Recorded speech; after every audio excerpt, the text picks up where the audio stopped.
Hello, I'm David Cheston with 90 at 9, brought to you by interest.co.nz.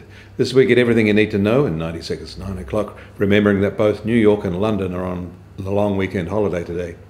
China announced overnight that they are to cut import duties for some high-profile consumer products starting in June by about a half, as an important measure to create stable growth and push forward structural reform, they said.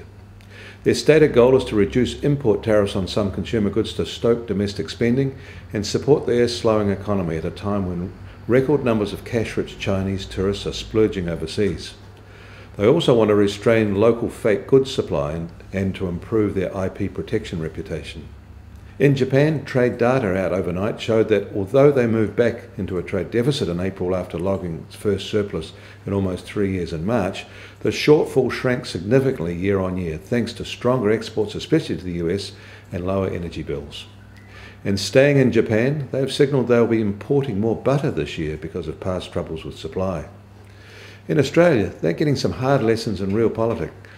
China is using its trade muscle to try and shift Australia's close relationship with the US by befriending Brazil. It's a game being played with very high stakes. A $50 billion round has just been played. The nature of world trade is changing, and that is affecting the volume of trade. The value may be increasing as goods get lighter, smaller and cheaper, but the amount that goes by sea is shrinking, and the traffic levels in the Panama Canal show the transition clearly. Air freight is now a much more cost-effective option.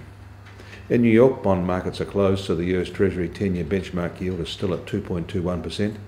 US oil markets are also closed, and the US benchmark price is still under $60 a barrel, while Brent crude is at $65 a barrel. The gold price, however, is marginally lower at $1,204 an ounce. The New Zealand dollar starts today pretty much unchanged at 73.1 US cents, 93.4 Aussie cents, 66.6 Euro cents. The TWI is at 77.2.